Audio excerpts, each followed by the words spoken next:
Hello, Cantabile parents, and welcome to the virtual open house for period 6, 2020. I wish we were able to meet you in person and discuss all of these things, but I still wanted to make sure I made the video so that you at least had some information about the class, both the curricular portions and the extracurricular portions. Although I haven't been able to hear them sing all together as a group yet, we've been able to get started on a couple of pieces in our Zoom meetings, and I'm getting to know them slowly but surely and can't wait to see them in person as we move into phase 2, hopefully after Labor Day, so I can start working with them more collectively. But they're doing some great work, and I'm very excited to continue developing their musicianship and their vocal skills throughout the year. So a couple of things about the virtual curriculum. We are using Canvas a lot in addition to the Zooms, and so I wanted to kind of take you through sort of the general curricular aspects that we're really focused on right now. And then as we get, in person and start working through some of the choral techniques and preparation for our performances, we'll continue to keep you updated on how that's going to look for our December performance and then all of our contest stuff for next semester. Basically, the way we divide the curricular portions of the class, in addition to preparing our music for performances, is vocal technique and music literacy. So really developing their vocal skills in different areas, like body alignment, breath control, tone, quality, diction, and then also developing their ability to read music and become literate in music. So being able to understand rhythm and sight singing and music theory. And so we are developing that during our Zoom sessions. And so I wanted to take you through some of the Canvas pages so you know how that is organized. When the kids go to Canvas, obviously on their dashboard, they'll see Cantabile's module down here. And when they click on that, the main home page of Cantabile has 3 basic buttons. I tried to keep it pretty simple so that it wouldn't be too confusing for them to navigate, especially since we are not in person yet. They have their virtual phase 1 schedule up here. If they click on the Cantabile logo, it will take them to our Fisher's Choir website, which is fhschoirs.com, and it's going to have information about our fundraisers and payments that are upcoming. And right now we're doing our mask fundraiser, so you can access that right here and order those. The Snap Raise campaign is here, and we'll talk about that here in a little bit also. And then, of course, you can join us on Facebook, Instagram, and Twitter so that you can keep track of the things that are happening in our program. In addition to that, we also have 2 buttons below our logo, which kind of has a lot of course materials resources. We'll take them to a page that has vocal part recordings and any tutorial videos that I make during virtual instruction. Eventually, when we get choreography, we'll have choreography videos up there. So that's just kind of a resources page that they can always access that will continue to be updated throughout the year. Probably the most important button, at least for now when we're in virtual instruction, is modules. So if they click on modules, it's going to take them through to a day-by-day sequence of what we're doing each class. It is important to note that if there's a point value when things are due, that means that there's something they actually need to submit.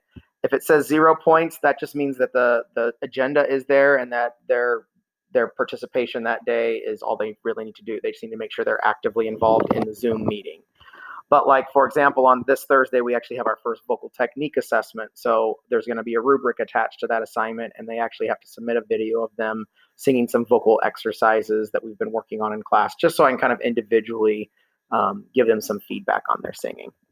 The other thing that's important is the sight reading factory, which we've talked about this quite a bit, and most of them have logged in already to this. But sight reading factory is an online website where we develop their sight reading skills. And so I'm going to have several assignments that will be in here. Each of your kids already created a sight reading factory account, and they will just come in here, and so you can see the first thing is rhythm practice for tomorrow. And we'll be doing this during our Zoom, and I'll take them through all that process, but it allows them to practice rhythm reading or sight singing with metronome, and helps teach them how to keep a steady beat and make sure that they're developing those skills throughout the semester. And our first test on this will be actually next week. So this one here is just a practice.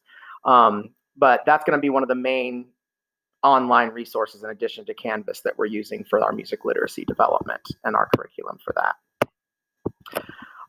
In terms of hybrid schedule, when we we do move into phase 2 and we start having half the kids here and half the kids virtual, we will be giving you more information about this, but we're hoping to get some synchronous Zoom things happening with our rehearsals with the kids who are there and the kids who are at home, so that Ms. Taziola and I can utilize the two of us, one of us teaching the class and the other one managing some of the Zoom meeting, so that kids can be involved in that rehearsal process even though they're at home.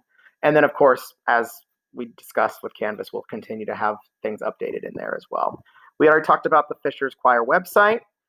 We also communicate with Cantabile about, small little things. Don't forget we have a test tomorrow, or don't forget we have a dress rehearsal at some point when we're able to get back in person.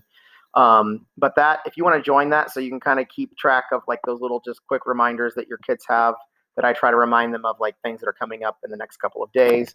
That's at Cantab21. So you can just text that to 81010, or you can download the app to your phone and join that way as well. In terms of our payments, we do not have another payment due until September 1st to the Booster Club. However, there is a $150 intermediate choir deposit that was due in spring. And if you haven't paid that, you can either pay it directly from the email link that you got that takes you to QuickBooks page, and you can pay that with a credit card, or you can just send a check made out to the Tiger Choir Booster Club to the address right there on the screen, which is P.O. Box 686, Fishers, Indiana 46038. And then we have our Snap fundraiser, as I mentioned. So far, we've raised about $17,000, which is awesome, and we have about 2.5 weeks left. Our goal is to raise about $25,000 at least, and we keep 80% of that. So that would give $20,000 to the Booster Club. So we have about $8,000 left to reach that goal. We have no problem reaching that goal as long as all the kids participate and they put those emails in. So we would appreciate, if they haven't done that, that they go to those links that are in Canvas and update that. And then finally, we're going to be able to go through a little bit more detail about our performance schedule and what that's going to look like as we start moving through the different reopening phases for moving away from virtual eventually to in-class instruction, and what that's going to mean for our December performance. So more to come on that, but we will be discussing some of the preliminary aspects of that at our first Tiger Choir Booster Club parent meeting, which is Wednesday, September 16th at 6. And if we are kind of back to like moving into phase 2, we will probably be able to have that in person at the school. If not, we will do it virtually like this, but it will just be a little bit longer of a meeting. And as always, if you have any questions, please feel free to email me at gsjohnson@hse.k12.in.us, and I will be happy to answer all of your questions. Can't wait to continue working with your kids this year and getting to know them as we move through this unique experience that they're handling extremely well so far. So have a wonderful evening, and please, again, let me know if you have any questions.